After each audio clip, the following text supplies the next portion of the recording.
Welcome back to the Herbalist Hour. Today I'm joined by herbalist Nicole Telkes. Welcome to the show.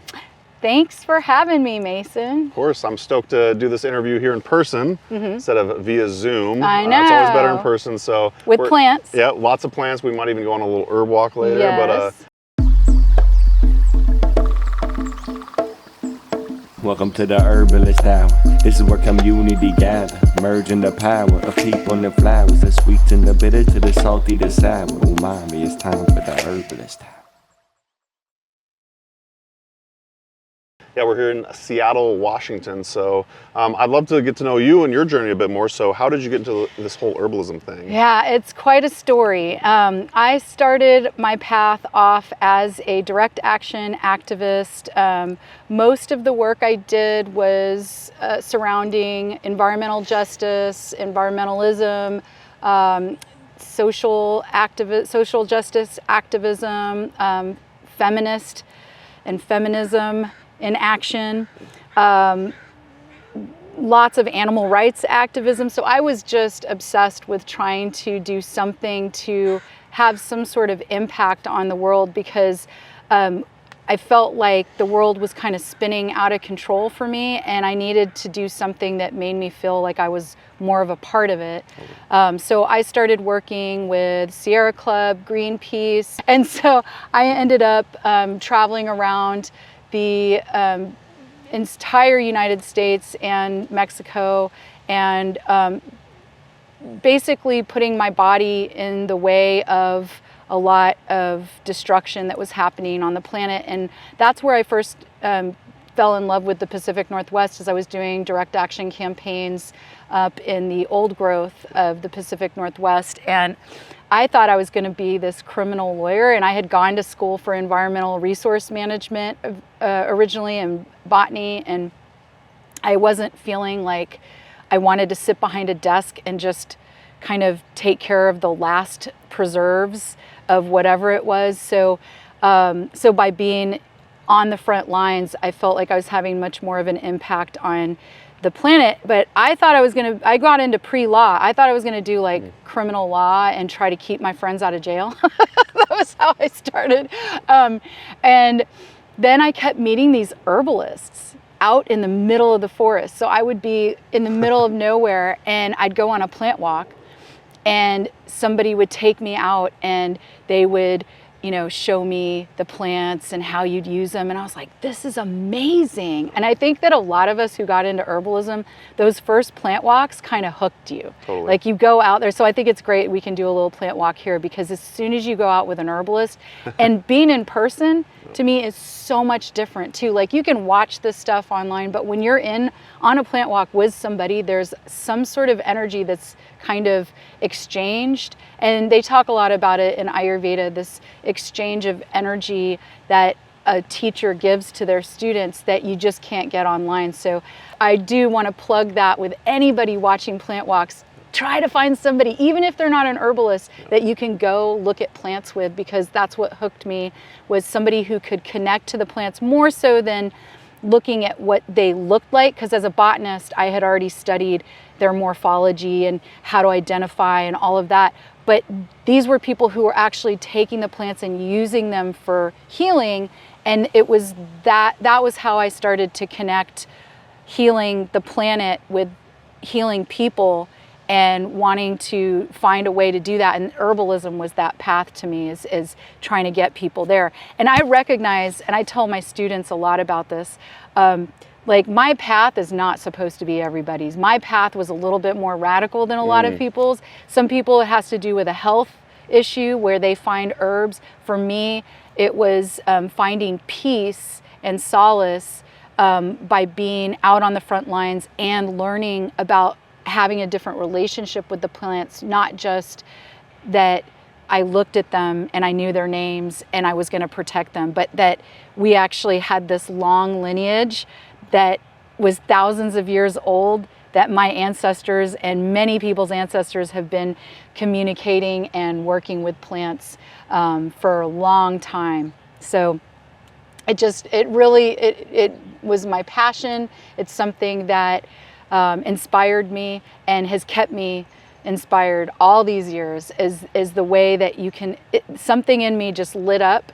And I remember being out in the old growth and hearing the plants sing, and nobody knew. I didn't realize they did that, but there's not a lot of old growth groves left, but there are certain areas you can go. And I was told by other forest activists that they've heard it too, where the forest sings, and I'll never forget that. It was this kind of orchestra of sound throughout the forest, and I committed my life to them right there. As soon as I was there in that special moment, I decided plants were going to be the rest of my life. What I did with them, I don't know, but I'm serving them in some way for the rest of my life.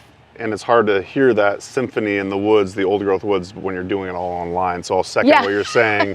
You really, like online learning is great, but it should be an addendum to in-person teachers. Absolutely. And most cities or states, you should be able to find some sort of herbalist and go on plant absolutely. walks and whatnot. And I want to say, like, not just herbalists, because when you look for an herbalist, maybe there's somebody who's out there that calls themselves that or not, but even elder neighbors, like you might have somebody who's an elder living next door to you that's a great herbalist, but they don't necessarily call themselves an herbalist. So get to know your neighbors. Right.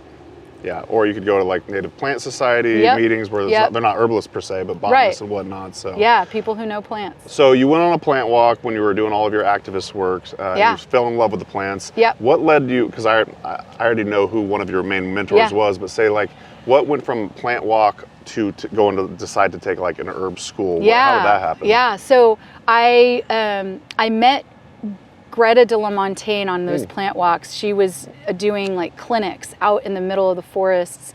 And I also met Jasmine Cleft, who has Wild Seed School still, and Greta has the MASH clinic. And they were really some of the earliest herbalists who inspired me, because they were doing things for their community, sliding scale, and that really impacted me as an activist, that I wanted things to be accessible, and I saw how herbalism could bring together communities for everything from restoration to medicine making to helping people with their health. So I started to work in several free clinics, and most of them herbal free clinics across the country. At that time, there was an anti-global capitalism movement, I guess you could say. It's when the WTO in Seattle happened, and there was a big herb clinic here, and we were learning how to treat pepper spray and tear gas and concussion grenades and all that. So we were on the front lines using herbs in these really intense situations on the streets, and then also off-grid in different sorts of forest activism, desert activism, things like that. So I was traveling around the country, working in clinics and doing trainings. Even back then in the late 90s, I was still, we were doing skill shares and learning how to use herbs with each other, because there weren't a lot of teachers then. And so I went back to Austin after traveling around a lot, and I ended up volunteering at the American Botanical Council, where I ended up getting a job, and there wasn't a lot of internet then, so I had everyone's phone number, and I would call up everyone, and I'd be like, "Hi, Rosemary Gladstar, who should I study with? Hello, Christopher Hobbs, who should I study with?" So I would just call them because I was working for ABC, and I'd have a question about something else, and then I would kind of ask them questions, and everybody was like, if I could study with anybody, it would be Michael Moore. Wow. So I was like, I need to just go to Michael Moore. So I ended up leaving Austin after starting a permaculture. I started this whole permaculture project with a group of people called the Rhizome Collective, where I had an herb clinic there, and then I took off for herb school. And that was an amazing experience, because I lived in the middle of the desert with, a bunch of crazy herbalists, and there was no contact with anyone else. So I started a free school there. And Juliette Blancaspor was one of our, one of the students with me, and she has Chestnut School Herbs now. Tanya Neubauer was one of the students with me. A bunch of people who are still practicing in different ways were in that class. And Michael would take about 30 people every year, and 100 would apply. And we were always like, how did he choose us? And I think we were all just like very active, and we had this real passion. Oh, Laurel Luddite was also in that class. She did this is anarcho-herbalism thing on Michael's website. So a lot of us were very passionate about herbalism. We weren't really sure how we were going to make a living with it, but we wanted to do free clinics. We wanted to do things to educate. Everyone in the classes seemed to be really passionate about herbalism. So we were thinking either he threw darts or it was something about... Were there phone interviews and all that, or? No, you sent in a paper, like you'd have to fill out your paper application and then send it in, and they would get back to you with a phone call. And I can barely remember. It was a while back. So, yeah. Do you have any, Michael Moore stories you'd like to share? Yeah, I mean, Michael was one of my great influences, and what I think about him, I think about how kind he was and how shy. And he was so giving and so generous, but at the same time, kind of grumpy-ish at the same time, like a little grumpy, but not really grumpy. He was a kind of a comedian underneath of it. So he had a lot of puns, had a lot of different ways of bringing stories and a life to herbalism. And all the while, I feel like he could read your mind, because you'd be thinking about something in class. Maybe it wasn't even something you should be thinking about. Maybe it was something that was inappropriate. And he would suddenly start talking about it. And so some of us were like, is he reading our minds, or does he just, I don't know.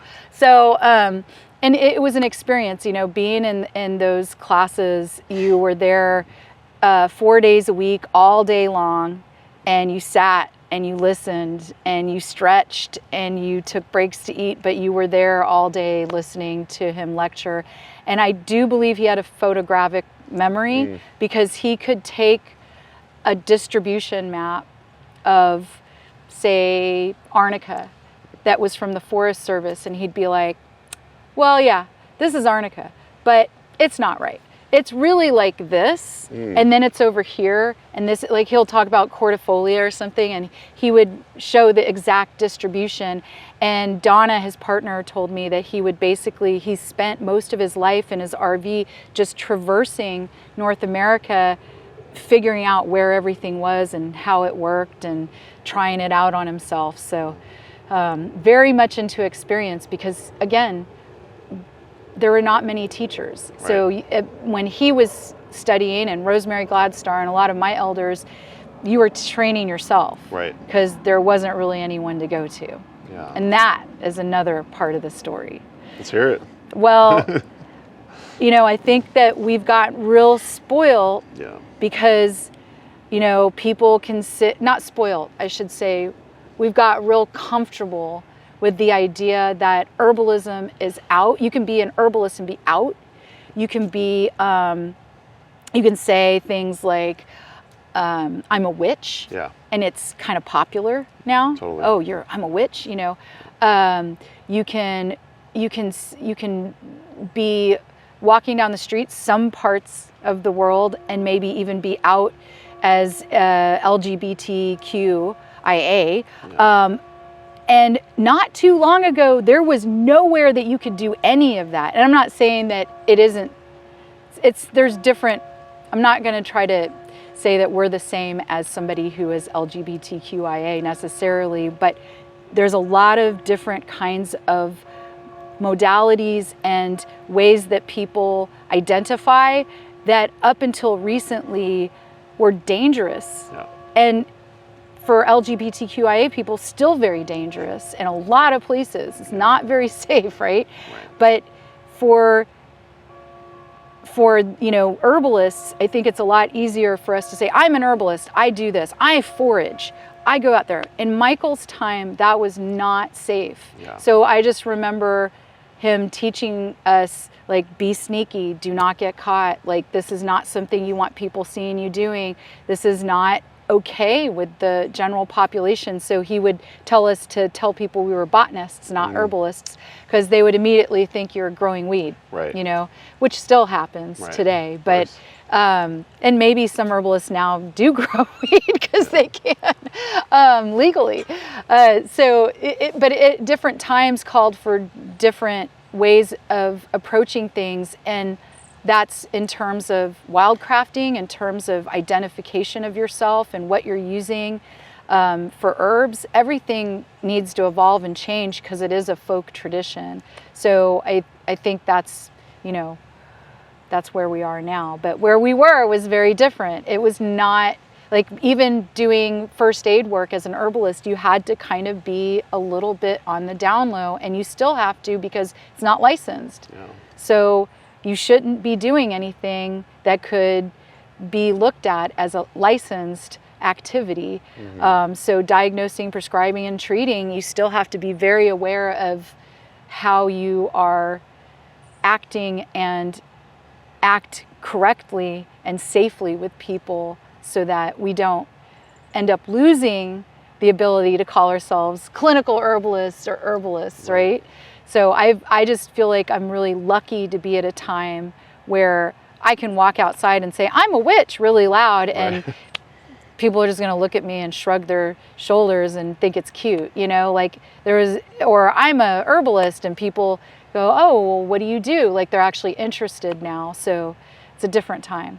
Especially here in Seattle, it might be a bit of a bubble. It is. Just a quick break from the show to thank our presenting sponsor, Oshala Farm. Oshala Farm is a beautiful and vibrant certified organic herb farm based in Southern Oregon, where they grow and sell over 80 different plant species. The founders, Elise and Jeff Higley, have been longtime friends, so I highly trust their growing methods and ethics. You'll love the potency and vibrancy of all the herbs they have to offer. To learn more and purchase their herbs and other organic goods, head to oshalafarm.com. So thanks once again to Oshala Farm for sponsoring the Herbalist Hour. Now back to the show. Enjoy. So how did you end up practicing as an herbalist? Yeah, good question, Mason. So I, you know, after learning everything I could, I went and studied, you know, all over the country, because back in my day, things were a lot cheaper, and you didn't have to really uproot yourself the same way. It's still uprooting, but the risk, the financial risk that is now for somebody to move is a lot more profound. So I want to, you know, verbalize that, because as I talk about the future of herbalism, I want to think about, like, how the world's changed since even since COVID, right? Because we're in a new world now. So I ended up practicing as an herbalist. I studied all over the place. I went and got into body work, and so I studied Zen Shiatsu, and then Ayurveda. I went to the Ayurvedic Institute a bit. I also went to massage school with the first mom that was first water birth mom. So it was a lot of breath work, and then ended up doing a lot of structural massage. So I blended my herbalism into massage to make a living, and did a lot. I had an herb line for a while. First one was Medusa's Garden, and then people told me that wouldn't be acceptable on the shelf. Now it would, right?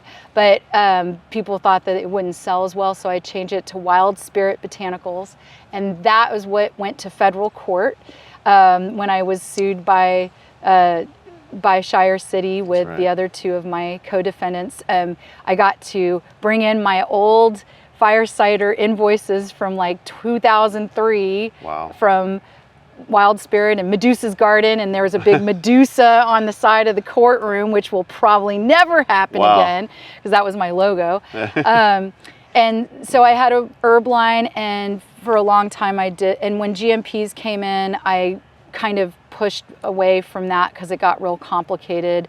And so I still do some, you know, herbal formulation for clients and students, and I have old clients that will still hit me up for, you know, some of the balms I make and creams. But I really love teaching. And so as I got into education, and for me, I love watching people light up the way I lit up when I first got into herbalism and was on my first plant walk. So anything I can do to get people addicted to herbalism and make it more, not just an addiction, but in a lifestyle for the rest of their life. So I think of it as herbalism every day. I want my students to end up incorporating the herbal lifestyle into the rest of their life, because to me it's a way to connect with the planet and connect to yourself in a real way. So herbalism to me with students isn't just taking an herb, but it's sitting next to herbs, it's growing herbs, it's smelling them, it's drawing them, it's just doing something that brings you closer to the outdoor world every day, because that's what gives me peace. So I find that that's what gives a lot of people peace, that we are so disconnected from the outside world that I was just doing a little plant walk with some at-risk youth, and they were so worried about the bees and the bugs and and everything around them that could have poke or sting. And so I had them sting themselves with nettles and then showed them an herb that would fix it. And suddenly they started to relax a little bit, knowing that they could be outside and it's not a dangerous place. It's a place that they can get relaxed and feel more comfortable in. And I say that coming from living in Texas most of my life, where everything bites, burns, stings, pricks, or has some sort of venom. I still enjoy being outside more than anywhere. And so now I have the privilege of moving into different bioregions and being able to live in different areas and practice in different areas a lot more than I ever had. So right now, as I practice seeing clients, and I practice as an educator and as in gardens. I manage gardens and take care of gardens. So especially after COVID, I ended up, my practice, and I want everybody who listens to this to know that if you are an herbalist, if this is your everyday life, it's going to change with you. One day you're going to be doing podcasts for HerbRally. Yeah. The next day, maybe you're selling fire cider. Yeah, I don't know. Yeah. It could be that you decide to go in a different direction.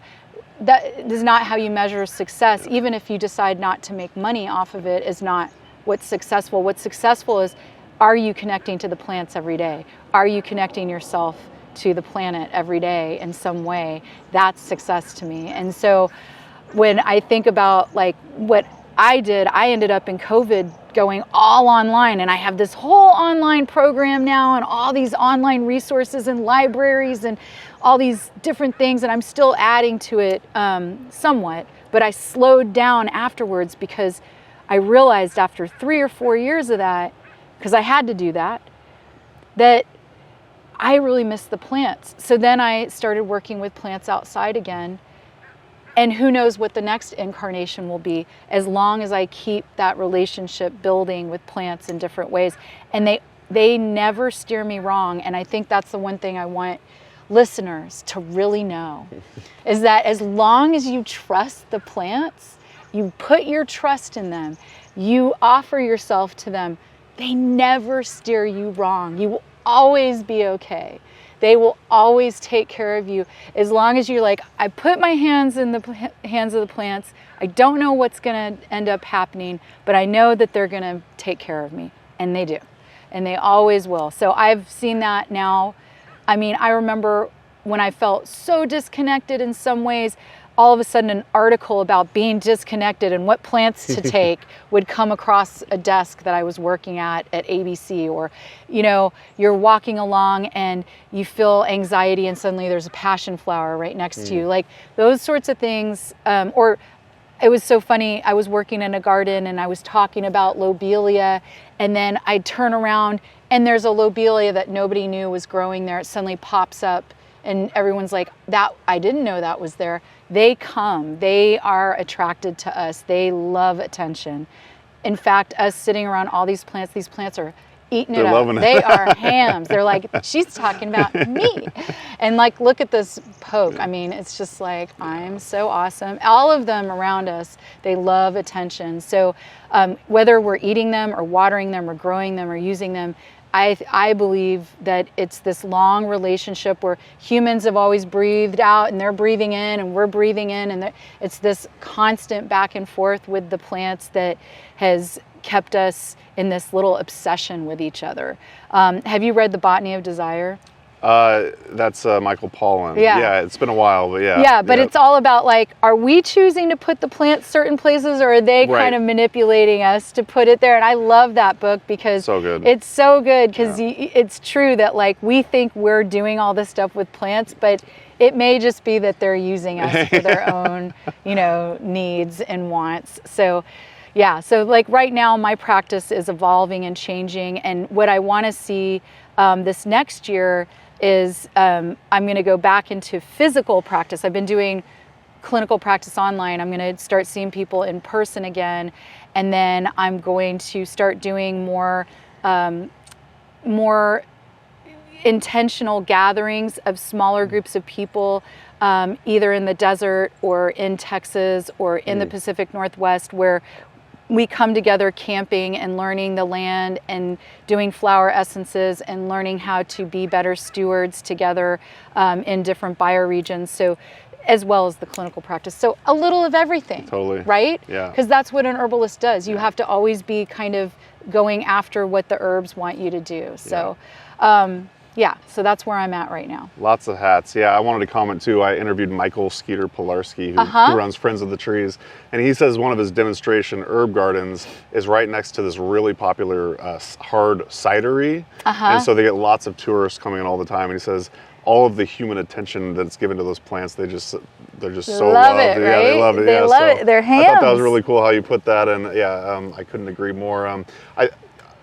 Speaking of the events that you're going to be potentially hosting, I think this would be a good time to talk about the Wildflower School of Botanical Medicine. I think you should definitely plug that, as well as the couple books that you've even written. But why don't we hear about your herb school, and if you do have any upcoming events. So Wildflower School was started in 2003, and it's kind of like a practical herbalism school. So a lot of our students, what I'm really proud of, I think I just smacked my mic. What I'm really proud of with my students is that a lot of them come out of the school and put themselves into the community.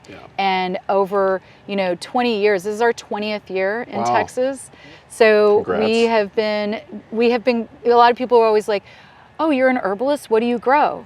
And I always say I grow herbalists because as much as I love herbs, I love watching people grow into being herbalists. So I get super excited to watch students take off on their own journeys and do interesting things. So we have 20 years of that in Austin, and now I'm excited to start being more accessible to more people in more bioregions. And I'm still online, so we do a lot of online learning with people. But I have the bulk of we have a lot of classes that go on in Austin because it's been there for 20 years, the school's been there for 20 years. But now I'm going to be bringing in some of these intensives where we can get together and do these intentional learning. And I think that's, when I talked about accessibility, I don't feel like we're living in the same world. And I've just been reflecting a lot over the past year about how I want to evolve the school again. And I see great inequities. I see some people who are doing better than ever financially, and a lot of people who are doing worse than ever. And how do you make sense of that as a school owner? And so we're trying to do a lot of sliding scale classes, sliding scale offerings.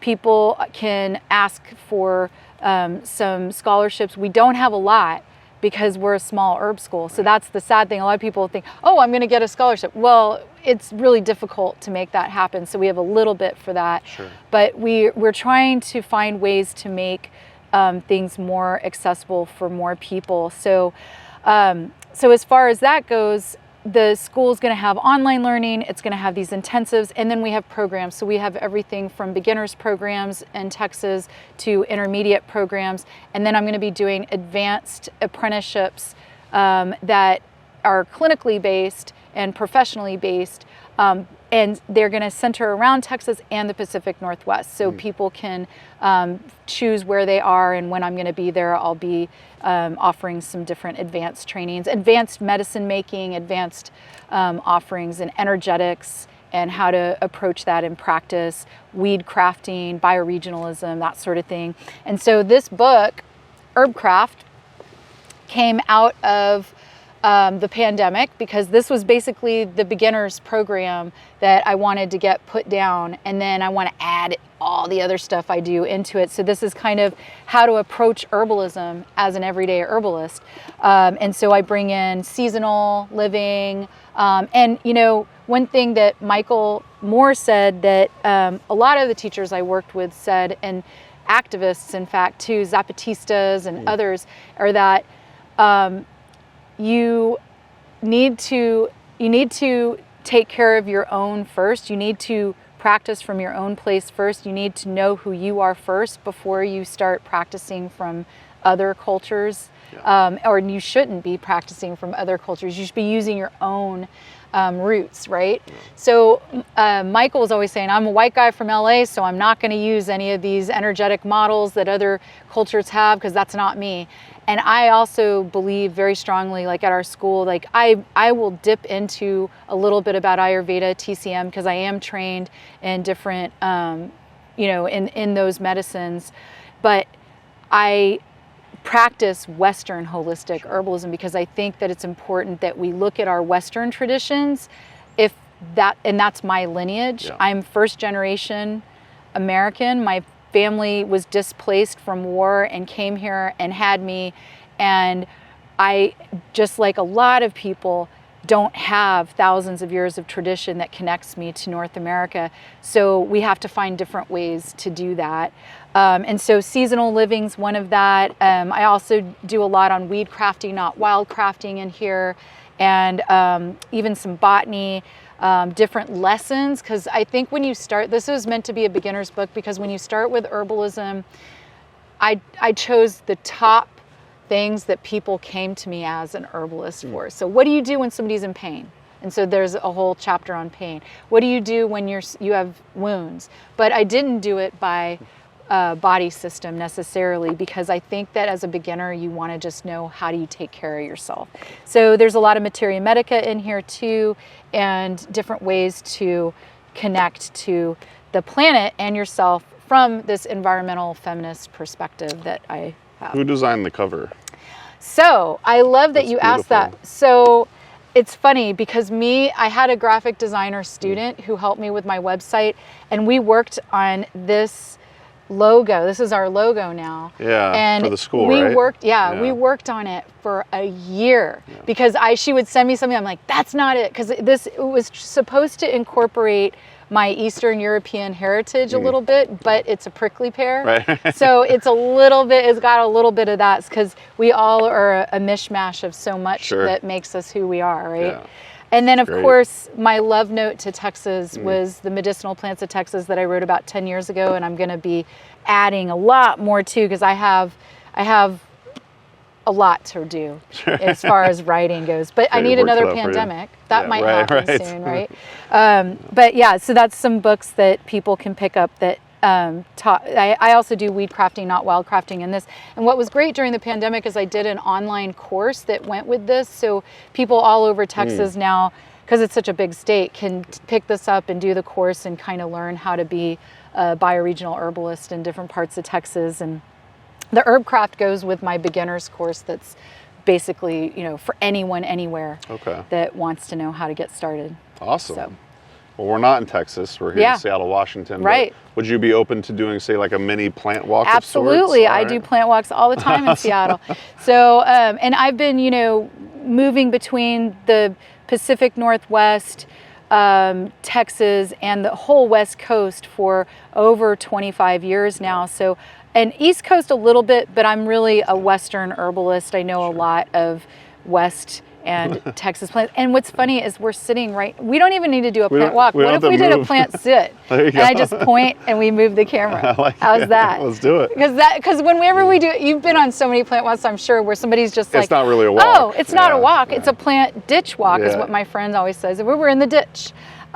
What's interesting about the garden that we're in is that a lot of these are European herbs. And so it's a very Eurocentric garden because we're up in higher, like where we are in the country is much more in alignment with Europe, right? So it's interesting where I first learned my herbalism, completely different bioregion, but at the same time, this beautiful passion flower is actually really big in the south. It doesn't really do well here in the north as much, but it's been a hot year. And you know, with global warming, it might just do well now, from now on. I noticed that with the Vitex this year too, because Vitex last year could barely do it. The passion flower last year was kind of coming out, but this year with the heat, I mean, these plants, when you have passion flower, it doesn't really like to get going till it's like 80 plus out. And then its first leaves come up because the soil has to get warm enough. So it's perennial and it's living in that soil, just waiting for it to get warm enough, and then bam, they call it May pop in the south because it comes up in May when it gets warm. So here it didn't start getting going till probably late July. Is when it started to really come up. And things up in the north are fast and furious because they only get 3 months to really get all their biomass out there in them, you know, to reproduce. And so everything gets real busy real fast. So this is growing at a very quick rate, very speedy rate. So one thing about passion flower you'll notice is these lobed leaves. And I don't see any blooms on it right now, so I won't go. That's sad because, you know, as a close-up on the film, that would be an amazing close-up because everyone loves passion flowers. But this is one of my favorite teas for anxiety, and I just remember that this is a big one in the South and everywhere for anxiety. And I remember one of my students was so worried that something had to be wrong with it because she was taking all these anxiety meds and she started taking passion flower and she's like, I just have to drink a cup of tea. There's got to be something wrong with it. There's got to be an interaction. There's got to be something wrong. And, you know, there's a few potential drug interactions that could be there. But all in all, it's a pretty safe plant. So having some, and a lot of people worry, oh, do I need a flower? Well, if you're in the South where this is everywhere, you can be very particular. But here, all you need is the leaves, and the leaves can be dried. You can do glycerites, you can do tinctures.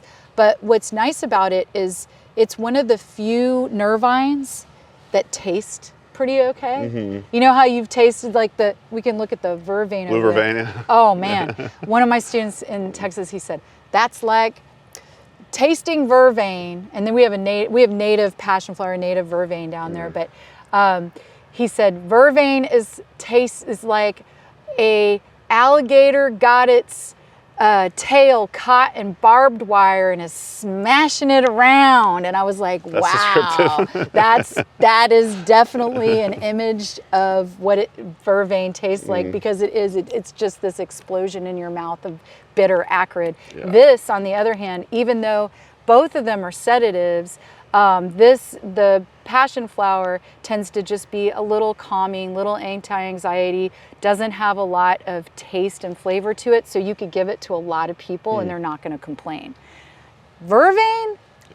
Heck no. You try to give vervain to somebody and they'll be like, bleh. In fact, let's taste it. Here we go. Mason. One of my personal allies. Let's take a leaf here and let's chew on a leaf of vervain. You tell me if it tastes like an alligator that got its. This is not a native one though. The native ones are a lot to Texas. This isn't. Oh yeah.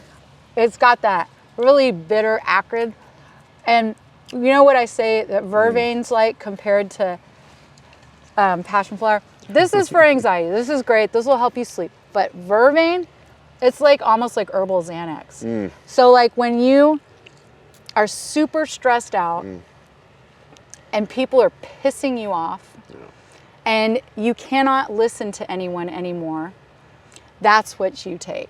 Probably why it's my plant ally. One of them. Because it actually diminishes the hypothalamic and pituitary axis. It calms everything down so that, you know, when you're stressed out and things are too loud, this actually takes that down so that things don't sound too loud anymore. And also for hot, angry, frustrated people. So that's why it's a midsummer herb. I think it's funny because it's always out when it's hot. Yeah. And if you're hot, this is the plant for you. It's also a diaphoretic. It's going to, you know, really chill you out so that, and that's why they say that you can use it for menopausal complaints when there's a lot of angst, because this helps you to relax. It's very sedating. And I also, there's a prairie variety that I've found is exceptionally good for IBS. So in particular, you could even try this blue vervain here, but I find that there's that bitter component really hits the gut. And I've had several clients that I've worked with who had IBS that were able to get off their meds with just like 5 to 10 drops of vervain before meals. They would do a few drops and it settled their gut down to where they didn't have all the, you know, the evacuations that happen with IBS. So this is a really good one for stress in the tummy. And whereas the passionflower is good for stress in the heart. Did I just do it again? Stress in the heart. So vervain, like you'll see there's heart palpitations associated with this one too. If somebody has heart palpitations, anxiety, stress, vervain or passionflower. If it's vervain, it's that they have digestive stress, that their stress is held in their tummy. So that's how I see. There's something that, you know, many herbalists will speak about is that you can have a whole class of plants that are known as calming, but there's all these distinctions about them that really, it's not the books that tell you as much as watching it in practice. Because I can watch this happen with people where somebody has heart palpitations and stress and I give them passionflower, it calms. If I give them vervain, it doesn't. So it's about watching people do things. So that's where we say organoleptic, you know, is part of the thing, is learning through experience. So, so in this little plant sit, one of the plants that I can see and that you could probably do a close-up of later is aconite. And it's related to some other, you know, nervous system plants. And, you know, one of the things I'll be teaching at the AHG this fall, they have a theme on low-dose botanicals and then legacy, right? And part of our herbal legacy and what Michael had been bringing back was this whole idea of the eclectics and the physiomedicalists that were herb docs. And they were using things, using herbs as drugs. They were considered like drugs. They were herb doctors that were using these drugs. So aconite, I think it was one of the first herbs that he taught in class was aconite. And I was sitting there like, whoa, that's a way to start an herb class. Not like, I don't know, Achillea. I feel like aconite, I guess Achillea, yeah, I don't know. Maybe it was Achillea first, but he would go in ABC order. Oh, okay. Yeah. So it would be like, A is for blank. And we were in the A's for like 4 of the months, of the 6 months. And we're like, when are we getting out of the A's? Yeah. But so aconite, aconite veratrum and gelsemium were all taught together. And what I think that part of our herbal legacy in North America is that these plants were used in practice, and there is documentation to show how these plants are used, but they can also kill you. Yeah. And the difference between poison and medicine is dosage, right? So it's all how you approach the plant. And this plant in particular, aconite, is excellent for severe issues in neuralgia and, you know, let's say you slipped a disc, you're out in the forest, all you have is aconite, you're in severe pain, you can't get to a hospital, you could use a leaf topically and numb out that pain. Now, if you ingest it, you might numb out your entire face and even stop your heart. I mean, there's, central nervous system is going to shut down if you start taking aconite, right? So the difference between poison and dosage or poison and medicine is dosage. Even with food, you can get toxic with food, right? Like that you can eat too much of carrots and you turn orange, right? I mean, dosage is real everywhere. Yeah. So aconite is a plant that is definitely, I hear a little froggy is responding to. Saw a bunny over there. Uh-huh. Yeah, so aconite is a plant that you need to be respectful of, but I think what we don't have in Western herbalism in the US that they do in England is level 1, level 2, level 3 herbs, right? Or they actually have like practitioner-level herbs. And I think it's something we need to do in the US because things like tincture of arnica should not be on the store shelf. Right. Or aconite needs to be, it doesn't mean that you go out and harvest aconite because it gets rid of pain. So does skullcap. Like there's certain things that the average person could use, which is like skullcap for pain or California poppy for pain or even poppy for pain. But aconite needs to be reserved for practitioners only. People this is their craft, this is what they do, they're very careful, they're skilled, they're trained, and they understand the risks.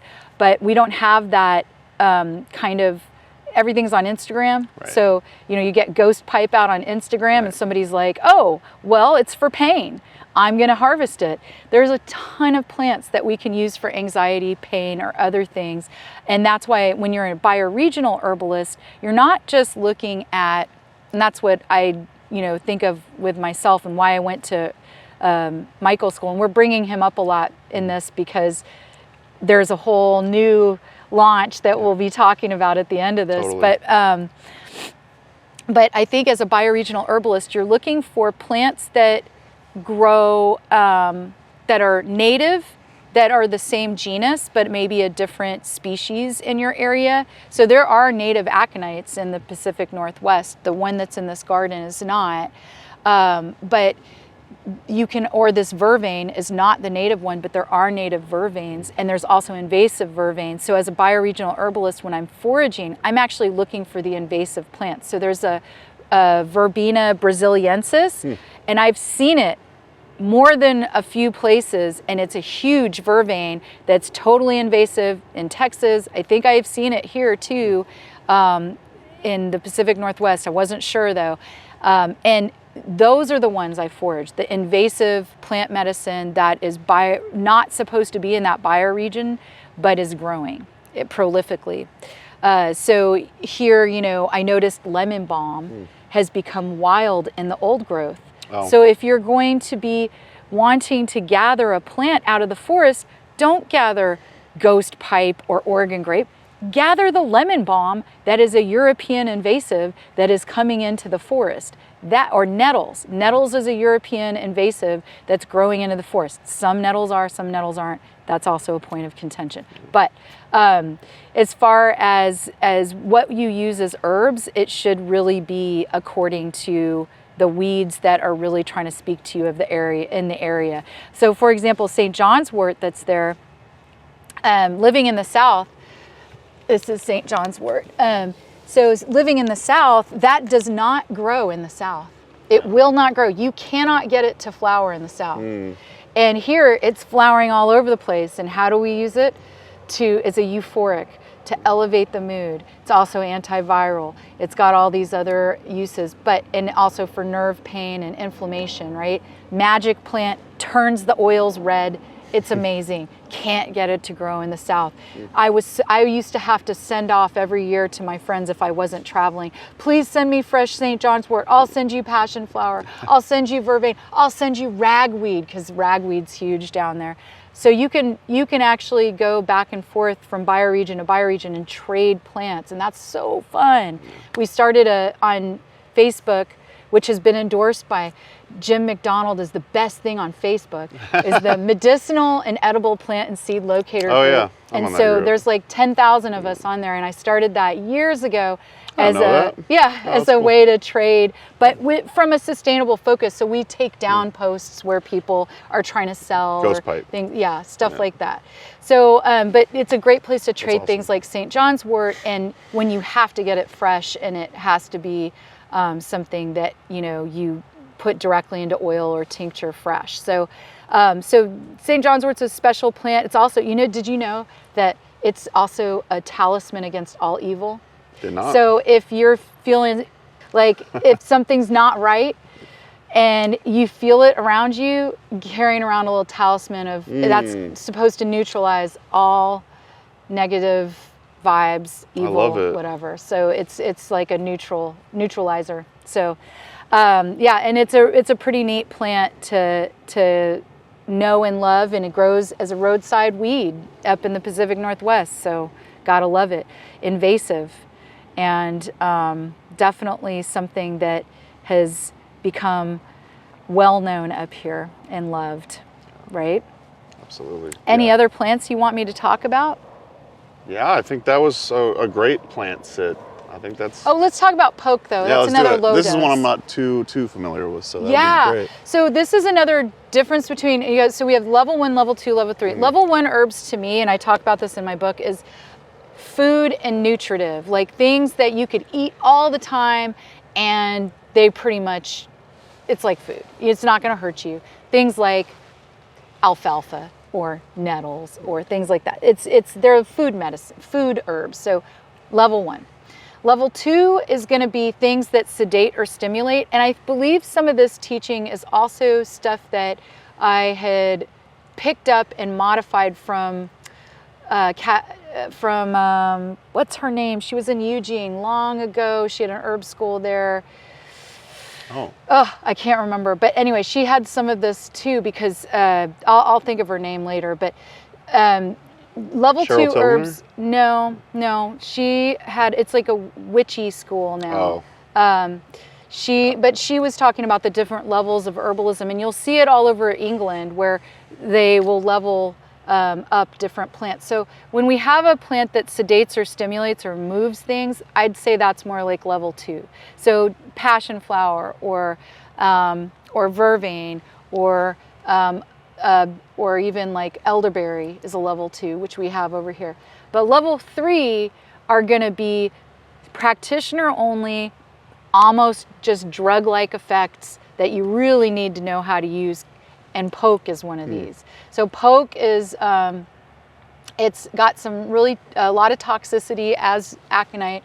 And we made a succus out of this, out of some juice last year that we made. And the most toxic part of this plant is the seeds of the berries, right? So we wanted to show that if you did it correctly, you didn't get sick. And this was thanks to lovely Lisa Ganora had a little succus video, so we followed the directions and did a little juice with it.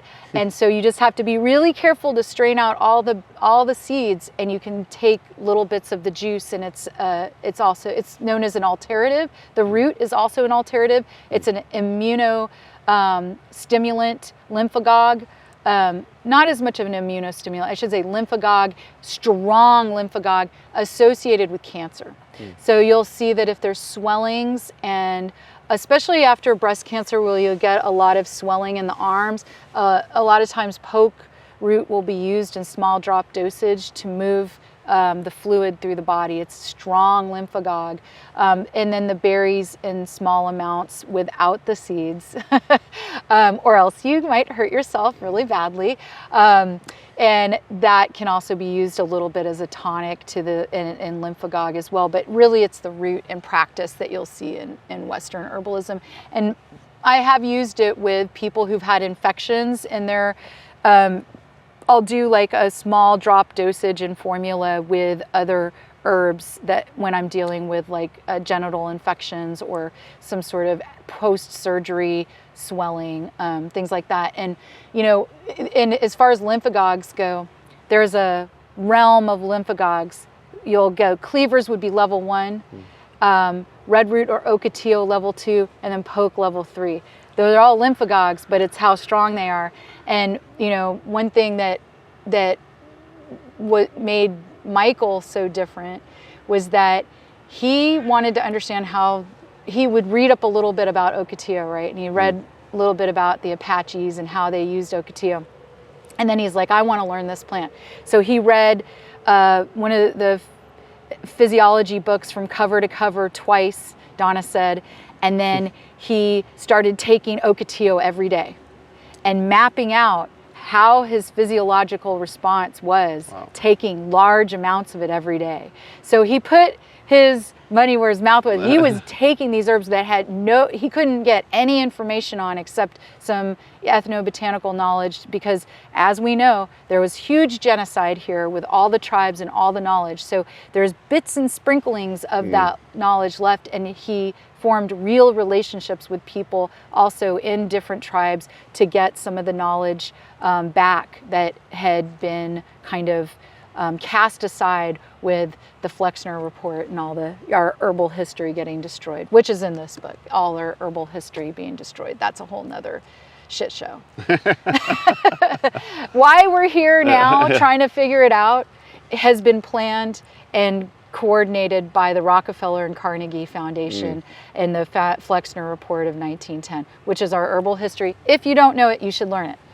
Where would one learn that in the book? Well, I have it in my book, but it's also any sort of, like if you look at some of the old eclectic and physiomedicalist texts, that you'll see that everything stops at about 1880, 1890.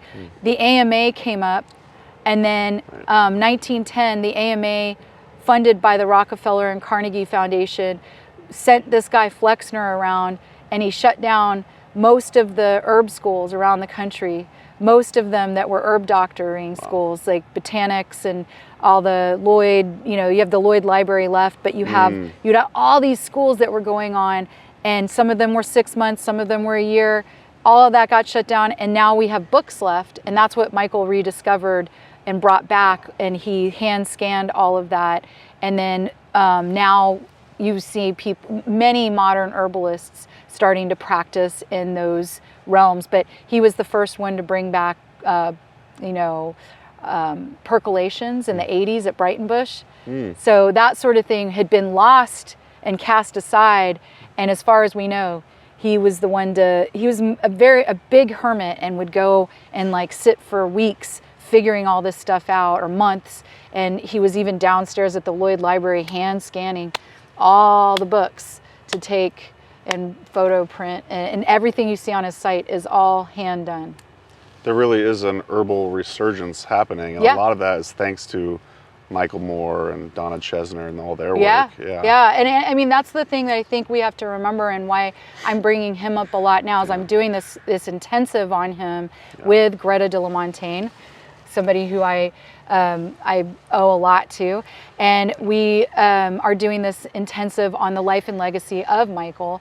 I have a lot of teachers that I haven't even mentioned, so please forgive me, all of you who are watching this that are my teachers, Margie and all of the Filiberto, Maria Elena, not that Maria Elena is going to be watching YouTube, but all the people who've taught me my herbalism. I have hundreds, if not more teachers, from my students to my elders, and Michael was one of the big influences, and so we're redoing his website. We just formed a nonprofit, and we're going to be doing the life and legacy of Michael Moore at the American Herbalist Guild. So it was natural to bring him in a bunch to this, this interview, because he has done so much for the herb world, and the big thing is he was pretty much what we would call an anti-capitalist. So he was very accessible. You did have to go, as long as you were okay with leaving everything and going to the desert, which a lot of people were at that time. And, the idea is that he wanted all of his stuff to be free. Everything on his website's free. He wants it all to remain free. Donna wants it to remain free. So we're redoing the site to make sure that it's there and people can donate to keep it going. So we did a 501c3, but the idea is that we want this to continue, and what he started to continue, and he started his own physiological or constitutional physiology model that still needs more, reworking. People need to start working with it. So we want to keep that tradition going. And even though it's a short lineage, you know, if you look at Ayurveda or some of the tribes that have been here thousands of years, like 10,000 years, it's a shorter lineage. We have a couple hundred years of trying to figure it out. But, and then he's part of that, you know, physio-medicalist eclectic tradition. We need more, and we need people to have discussions, not on Facebook, but actually real discussions with each other about how to further the medicine. Yeah. Where do we go to make it even better? How do we take, because that's what physicians did. They were always furthering, not that we're physicians, right. but we do a lot of the things that those early physicians did with herbs, as long as we're not diagnosing, prescribing, or treating with herbs. That's right. That's right. But we can enhance people's lives in many ways. So, yeah. Will the website be swsbm.com still? Yeah, everything's going to stay the same. We're even looking at trying to keep a little vault of what it used to look like. That's so cool. People could still see it. We're trying to keep the colors the same. Love a lot of things on there. I used to teach a class to my students on how to navigate that site. And they were like, hilarious. oh, because so they had no idea what was on there. There's so much on that site. Yeah. And it's so hard to know where things are. So I would teach them, this is there, you need this part, don't worry about this part. All these resources are here. So now we're going to kind of evolve it for the modern brain a little bit. And then AI is going to probably come and throw the internet out the door, and we won't have a website. It'll be just like, it'll click into your head or something. Bizarre. I don't know. But yeah, it's going to be redone, and we're getting close. We're reviewing the site right now, and we've been doing updates for 2 years. We've been doing that. So that's a side project, because as an herbalist, you will always wear many hats, because that's the life of an herbalist. That's right.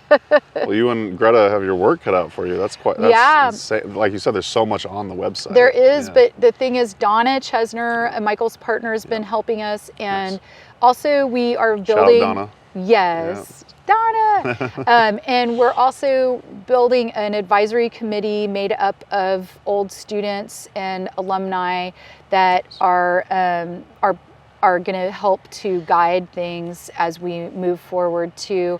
And there's also a memorial garden that is in Tucson, so people can visit, and we have a couple other memorial gardens going on that show like bioregional herbalism. I believe Krista and Greta consider theirs to be a memorial garden.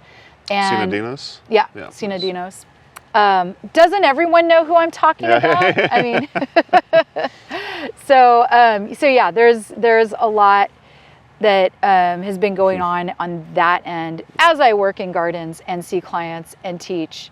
That's one of the other hats that I'm wearing. Amazing. Well, I have to ask, before we get into the fun questions, do you have any idea what Michael Moore's SWSBM logo is? No one does. Okay, no one does. No one does. Will always be a mystery. Okay. I've asked numerous people and nobody knows. So no, I've asked Donna, I've asked a lot of people, and nobody knows. It was reserved for Michael. Yeah. I mean, I'm sure it's some sort of esoterica knowledge, because I mean, he's a dragon, right? So a lot of people have tried to give me what they thought it was, but I mean, who knows? It's Michael. Well, if you're watching on the YouTube channel, feel free to comment below. Yeah, comment. If you have any insight or what you might think it means. But well, let's try a new segment out. It's called Explain That Gram. And for those of you that you watch YouTube. Oh, wait. Oh, yeah. Okay, go okay, ahead. All right. Say it. I directly stole this from a show called Hot Ones, which is an interview show on YouTube. So basically, I'm going to show you a picture from one of your Instagram accounts, and you can just kind of tell the story behind it as briefly as you like, or in as depth as you like. Here it is.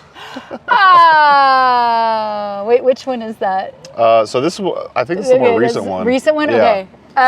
That is a picture of me and the Firesider ladies. So I'm one of the Firesider 3, and that's Rosemary, who was our cheerleader. And she was, and I want to make sure everyone knows, Rosemary was never sued, y'all. I keep hearing that. That is not what happened. Me, Kathy, and Mary were the ones that got sued for whatever reason. We still don't know.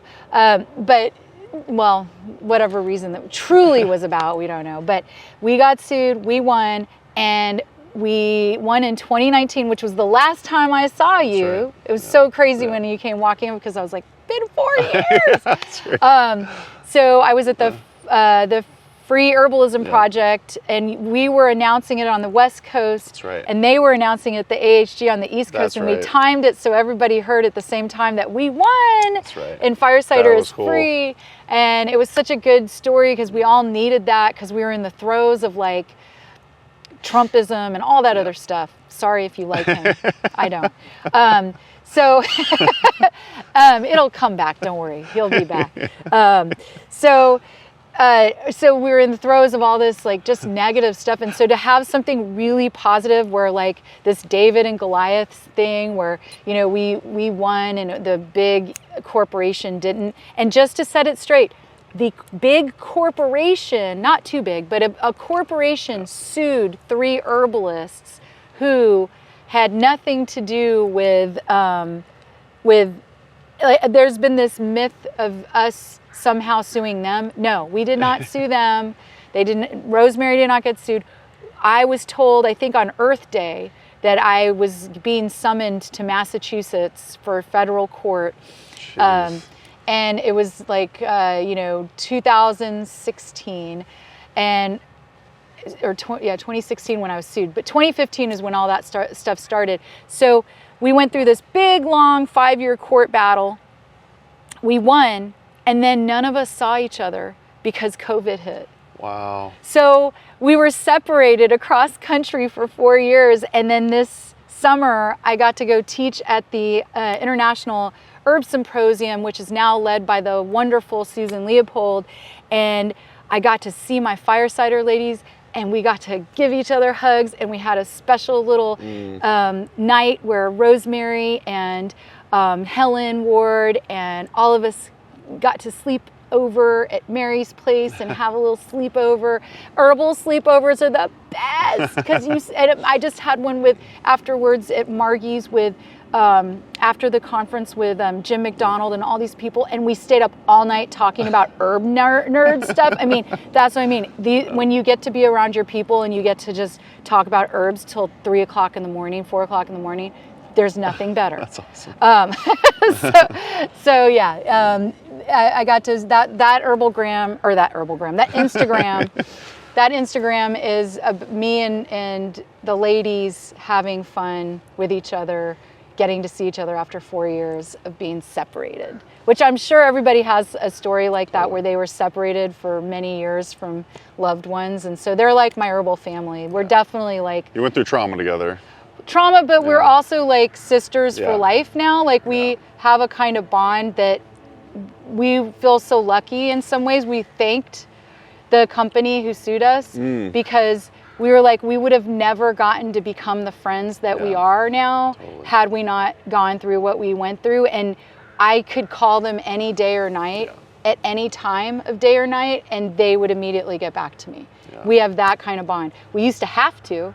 So now it's like, it's ingrained. Like, what do you need? What's wrong? You know, so we have that kind of bond. Herbal family. Shire City is no longer around. The company is gone now.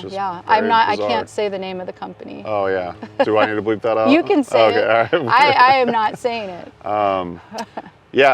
I've been emailing back and forth a little bit with Mary Blue. We're gonna have her on the show too. Yay, so that'll be really Mary exciting. Blue. Yeah. She's great.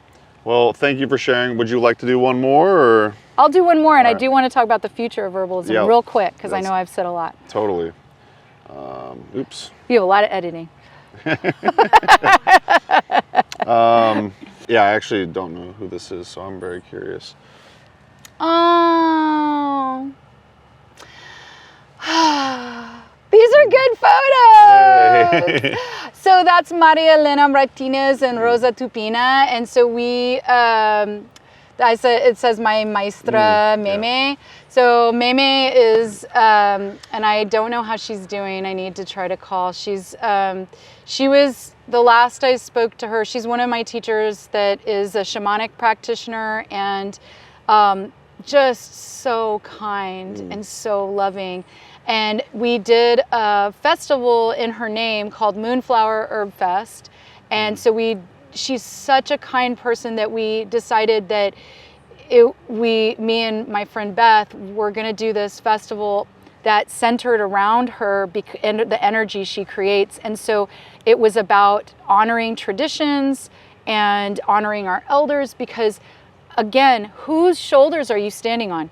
You didn't just learn herbs just to learn, like, where did this come from? Where did these traditions come from? So Maria Elena, what's really funny is she worked with Alma de Mujer for a long time, which is an indigenous women's center, and it's out in hill country.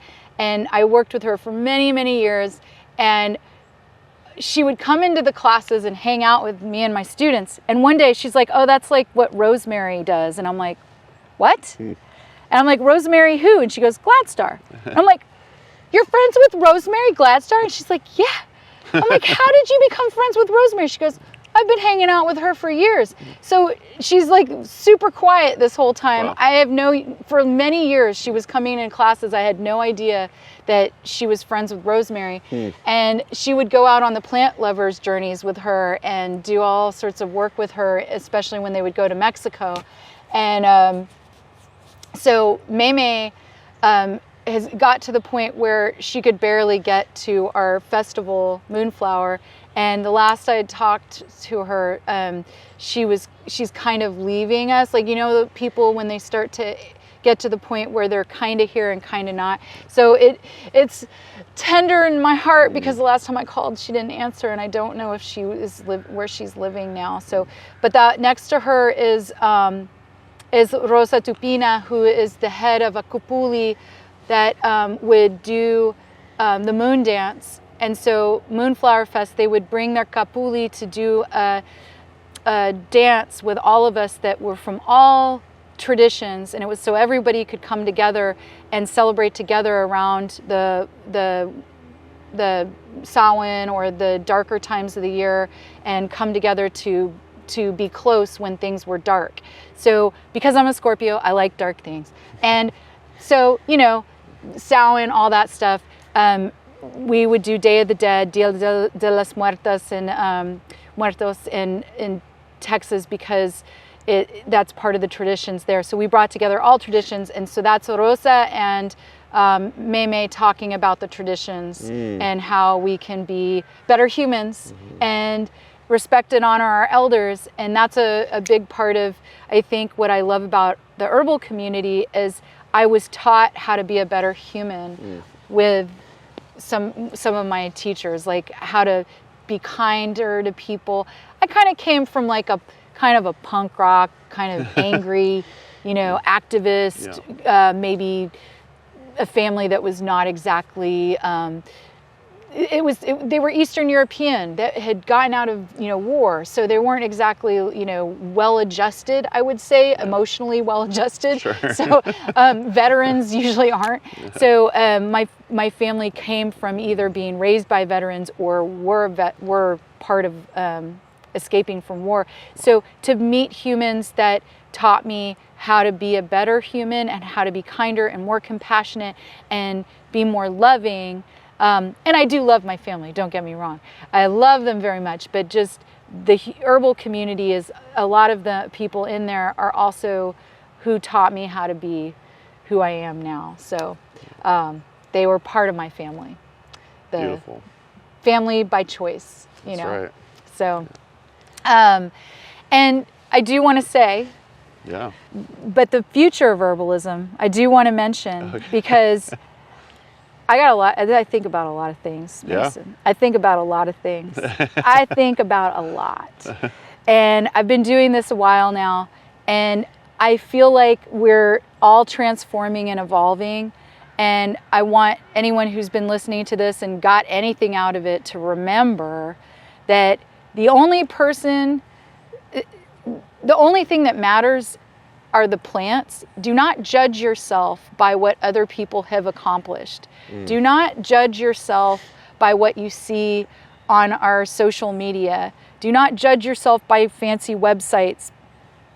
Please know that herbalism for the people, by the people, this is a relationship with the planet and the plants, and you don't have to make money off of it. You can do that. Sometimes that takes the fun out of it. So for a long time I saw that, I'm an entrepreneur. That's me. I like it. I like being challenged by figuring stuff out.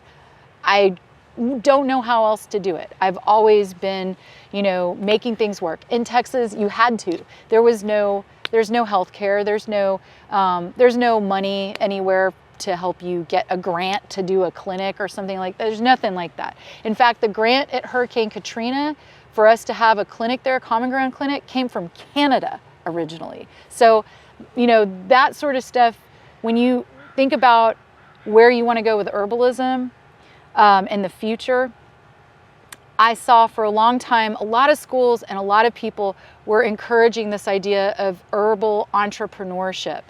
Be your own, you can go into business, you can make medicine, you can do that. Yes, you can.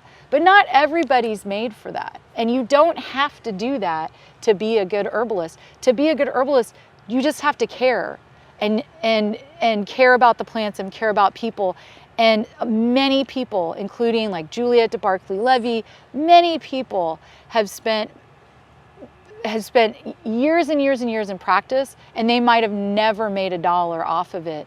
Did that make them not successful? I disagree. So I think that this capitalist approach to herbalism, that we need to be our own business people, I don't think that's necessarily true. And there's lots of easier ways to make money these days. There's all these side hustles that I've been hearing about that I'm like, that's way easier. I met this amazing herbalist at the IHS who wrote a great book, Rebecca Bayer. You might have heard of her book. She has a book called The Wild Witchcrafter. Yeah. She's so amazing. She's like, I'm not worried about making money off of herbalism. She's like, I'm a tattoo artist. I'm booked out 6 months. And I was like, that's way, way more effective than trying to figure out how to build off the regular old business model of herbalism. I think we need to all evolve and realize that as a community, we can support each other and help the plants and help each other, and not necessarily all be business people to do it. So future of herbalism is wherever you want to bring it, but just make sure it's kindness and compassion that kind of go first with it. Oof, that's such a, I almost want to end on that note, unless you want to do the fun questions, but that was a very, I love that. Thank you for sharing that. And I couldn't agree more. You don't have to make money at it. And just well said, Nicole. Thank you. I like that you were addressing everyone directly too. Yeah, I'm so used to it. I had to do it all through. I got done with being worried about it, because at first I was so worried about the cameras, and now I'm just like, hi guys. You get really used to it. Hi, I'm Mason. Hi, I'm Nicole. Well, we'll wrap that up, and we'll call it good. So thank you for taking all that time to share about the plants and everything, and Michael's work and everything. So I hope to see people around and see either in gardens or at dinner or wherever we see each other. So I'm excited for the new world and what we can make of it together. All right. See you in the next episode. Bye. Bye. Thanks so much for watching today's episode of the Herbalist Hour. If you enjoyed it, please give it a thumbs up. And if you want more great herbal content, be sure to subscribe to our HerbRally YouTube channel. If you enjoy these Herbalist Hour episodes and you'd like to join us live, you can do so by becoming an HerbRally Schoolhouse member. Learn more at herbally.com/schoolhouse. And if you want to get your first 30 days for free, use coupon code YouTube30 at checkout. So our HerbRally Schoolhouse members get access to exclusive video classes, monographs, and a lot more herbal community discounts, along with joining these live Herbalist Hour interviews. So one more time, HerbRally.com/schoolhouse. Enter coupon code YouTube30 at checkout to get your first 30 days for free. All right, we'll see you in the next episode, and take care.